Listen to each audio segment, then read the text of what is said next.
वहीं यूपी के शाहजहांपुर में गंगा एक्सप्रेसवे पर वायुसेना के लड़ाकू विमानों ने नाइट लैंडिंग ड्रिल की, जिसमें राफेल, जगुआर जैसे लड़ाकू विमान शामिल रहे।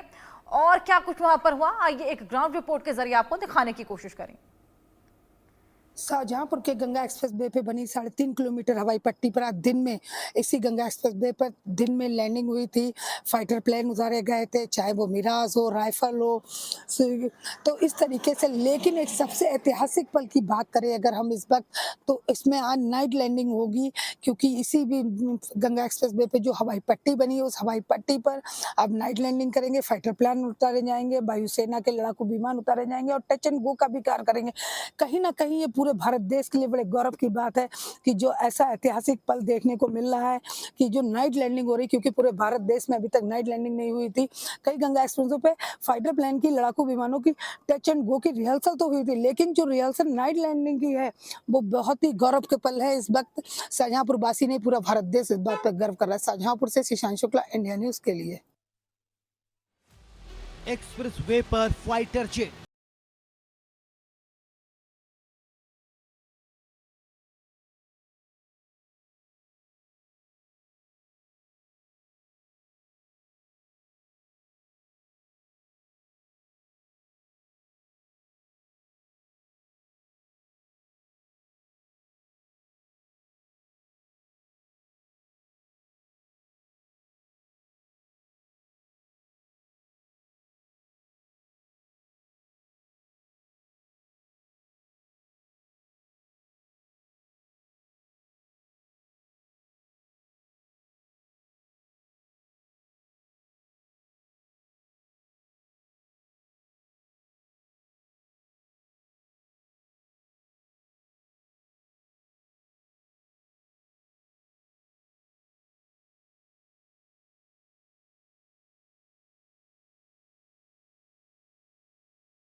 पराक्रम का जोरदार प्रदर्शन किया।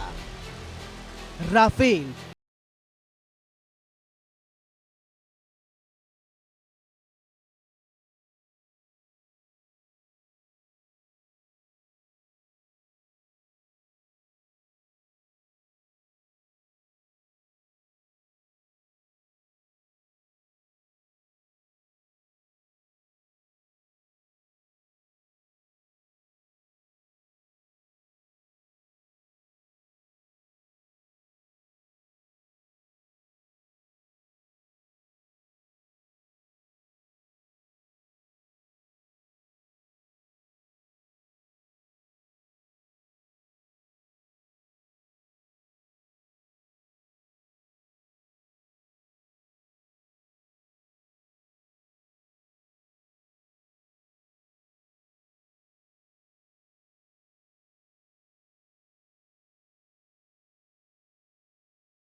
ब्रह्मोस जैसी मिसाइलें लेकर उड़ान भर सकता है।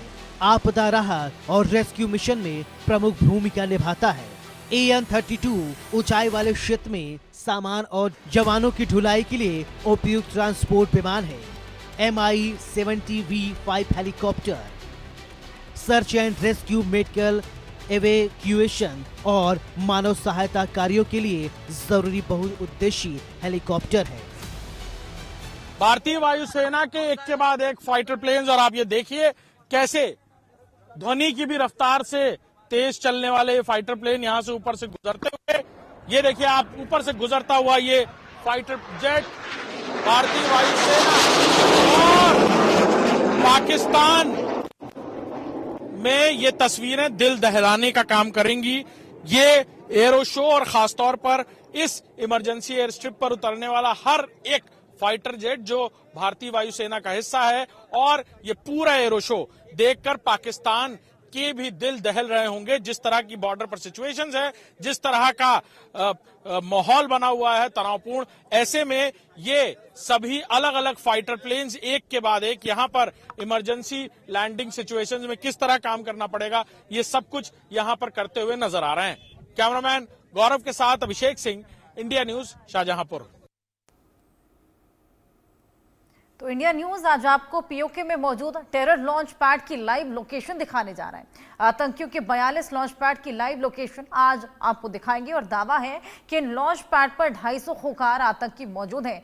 कहां है ये लोकेशन, आइए इस रिपोर्ट के जरिए आपको दिखाने की कोशिश करें।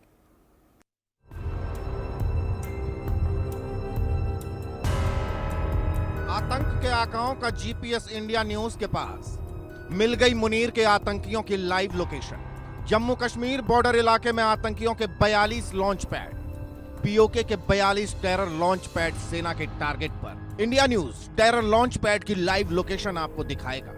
इंटेलिजेंस सूत्रों के मुताबिक एलओसी के पास पाकिस्तान के कब्जे वाले कश्मीर में 42 टेररिस्ट लॉन्च पैड एक्टिव हैं। इन लॉन्च पैड पर 110 से 130 खूंखार आतंकी मौजूद हैं। सूत्रों का कहना है कि कश्मीर में 35 से 40 लॉन्च पैड हैं, वहीं बाकी राजौरी, जम्मू और पुंछ जैसे इलाकों में मौजूद हैं। ग्राफिक्स के जरिए आपको इन टेरर कैंपों की लोकेशन दिखाते हैं। ये वो इलाके हैं जो ठीक सामने पाकिस्तान का जो कब्जे वाला कश्मीर है वहां पर हैं, और इन तमाम 42 लॉन्च पैड की अगर बात की जाए तो कश्मीर से लेकर जम्मू में अखनूर तक लाइन ऑफ कंट्रोल का जो इलाका है वहां पर ये लॉन्च पैड जो हैं पाकिस्तानी सेना की मदद से बनाए गए हैं। इन इलाकों की अगर बात की जाए तो 42 लॉन्च पैड के साथ साथ इन इलाकों में लगभग 1 दर्जन से ज्यादा ट्रेनिंग कैंप हैं आतंकियों के, जिनमें पाकिस्तानी सेना के कमांडो जो हैं इन आतंकियों को ट्रेनिंग देते हैं, और जब भी इन्हें तैयार किया जाए उसके बाद इन्हें लॉन्च पैड्स पर भेजकर जम्मू कश्मीर में दाखिल कराने के लिए सेना पूरी मदद करती है। और उसके लिए पाकिस्तान को चाहे युद्ध विराम का उल्लंघन क्यों न करना पड़े, उसकी आड़ में इन आतंकियों को यहाँ भेजा जाता है। तंगधार सेक्टर में लीपाजुरा दुनी पथरा आतंकी कैंप है, तो पीओके में सियालकोट, शरीफ, कंडरगली, शाहकोट में भी आतंकी कैंप है। इसके अलावा पीओके में सदा ढाकी, कुंडाशाही, शारदी में आतंकी कैंप है। मच्छल सेक्टर, दुमेल पोस्ट, तेजियान, एके गली, केल में भी आतंकी अड्डे हैं। सोनार, चेलाबंदी, उरी सेक्टर के छम, पचबन, पट्टाकाइयां, छितरियां और गुरेज सेक्टर के ड्यूरमेट में भी आतंकी पाले पोसे जा रहे हैं। इतना ही नहीं, ठंडी कासी, खेरामरू, सरदारी, फोलोवाई, जमाई, मोहराडोरी, बट्टा हलन में आतंकियों को भारत विरोधी गतिविधियां सिखाई जाती हैं। खोजाबंदी लोसर 1, लोसर 2, अथमुक्कम, दुदनियाल, बालावाली, मोची मोहरी में भी आतंकियों को ट्रेन किया जा रहा है। मार्गी ढोक, किरनी, चिरीकोट, कोट कोटेरा, नौशेरा सेक्टर के सब्जकोट, मांडीकुली, नौगाम सेक्टर के चनानिया, लीपा में भी आतंक के आका बैठे हैं जो भारत के खिलाफ षड्यंत्र कर रहे हैं। इन इलाकों में हिजबुल मुजाहिदीन, जैश ए मोहम्मद और लश्कर ए तैयबा के आतंकवादी ट्रेनिंग ले रहे हैं, जो आए दिन ऊंची पहाड़ियों और जंगल के रास्ते सुरंग बनाकर कश्मीर घाटी में घुस जाते हैं और आतंकी घटनाओं को अंजाम देते हैं। एलओसी पर बनाए गए 42 लॉन्च पैड की अब असली कहानी आपको बताता हूं। दरअसल पाकिस्तान के कब्जे वाले कश्मीर का जो इलाका है वो सारा का सारा इलाका हिली टेरेन है, यानी कि उसके साथ जो इलाका है वो जंगल का इलाका है। और इन जंगल के इलाकों में लॉन्च पैड बनाने का मकसद क्या है? आप सोचिए, हम इस समय एलओसी के इलाके में है, नौशहरा सेक्टर के, तो ठीक नीचे अगर आप देखेंगे तो ये नीचे घने जंगल का इलाका है। माना ही जा रहा है कि जो पहलगाम में भी आतंकी हमला हुआ, ये आतंकी पहले पुंछ में सक्रिय थे। इनका एक ग्रुप जो है वो किश्तवाड़ में सक्रिय था और वहां पर इन्होंने कई आतंकी हमलों को अंजाम दिया था। और अब जब इन्हें पाकिस्तान से हुक्म मिला कि आपने यहां पर एक बड़े हमले को अंजाम देना है, तो ये लोग पैदल चलकर जंगलों से होते हुए इस पहलगाम के इलाके में पहुंचे कश्मीर में, और वहां पर जाकर उन्होंने एक बड़े हमले को अंजाम दिया। लिहाजा अब इन आतंकी लॉन्च पैड और ट्रेनिंग सेंटर को ध्वस्त करने की प्लानिंग बन रही है। खबर है इस बार स्ट्राइक इन आतंकी ट्रेनिंग सेंटर्स पर तो होगी ही, साथ ही आतंकियों के मददगार पाकिस्तानी